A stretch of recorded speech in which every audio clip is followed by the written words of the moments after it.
What up, though? It's your man's Big Herk, and you watching the B Shine, baby.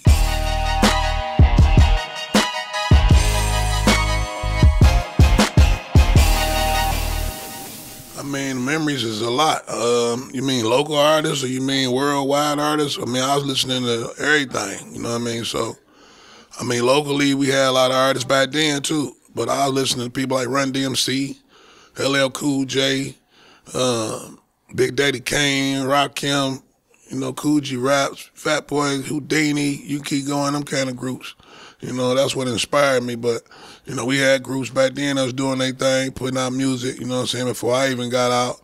You know what I'm saying, like the Detroit Most Wanteds and Smileys and Awesome Dre's. And I kind of gradually just kept progressing with it. Everything kept going for me, you know what I mean? It wasn't like one major moment, you know what I'm saying? But I think the main thing that I remember is when we first started getting on the radio.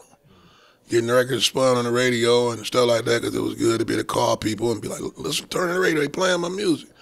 So maybe that was like my biggest moment as far as breakthrough, to let me know that the music getting to people and people respected enough to play it on the radio and stuff like that.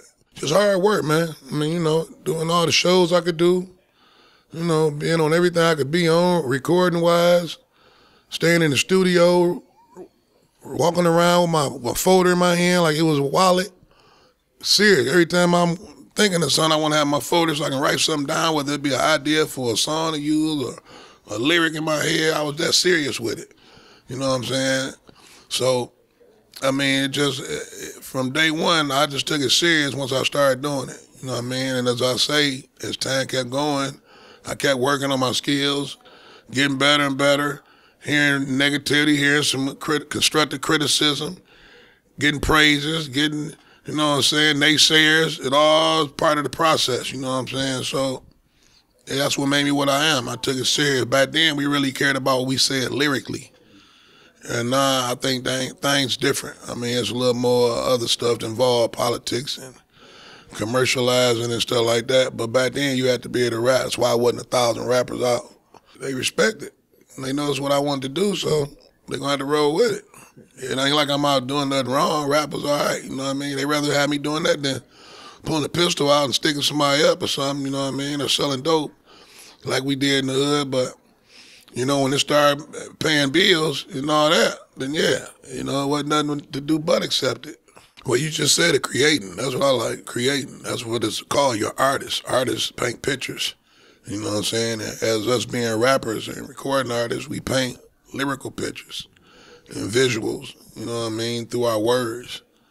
So I like being able to create. That's another reason why I'm not really all that stuck on trying to sign with companies and all that. I like to be able to control what I do. I'm not a young kid no more, so I don't really want nobody trying to change what I like to put out at this point, you know what I mean? I don't need them to teach me nothing. I already done did it all, but on an independent scale, that's the only difference. And I done did a lot of work with major artists, from M to Obi to Rick Ross to Jazzy Faye, 8 Ball, we can keep going, Breed, rest in peace of Breed, and so on. Everybody in the city, basically. So I got a certificate from the city council, Detroit City Council before, for contribution throughout the city, you know what I'm saying, as far as my music and just my time, you know what I mean. We done did a lot of the coats for kids, shoes for shorties back in the day, you know what I mean, when the earlier years when it started, we did a lot of that. And we done passed out stuff and gave out stuff to people.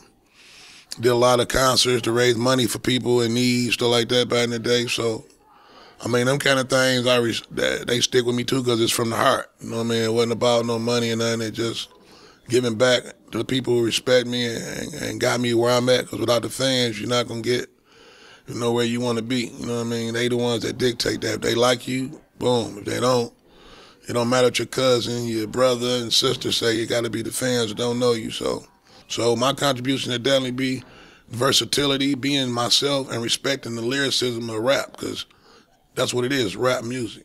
You know what I'm saying? Respect what bars you put out. When we was rapping and putting out songs, you know, when I first started out, we wasn't competing with people here, just the Detroit cats.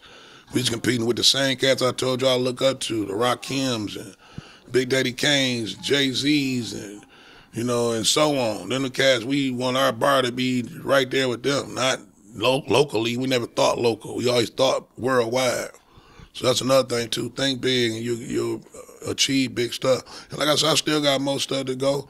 Not even just rap, just other stuff, music, acting, and doing other things. I got my son coming up, Young Herk, so be looking for him. Go to YouTube, check him out, man. Young Herk is only right as his single of his mixtape. He fired, so we still going. The tree is steady extending branches, you know what I mean? So we working. Keep it 100 and stay true to this music, man. That's the only thing I can tell you. That's my legacy.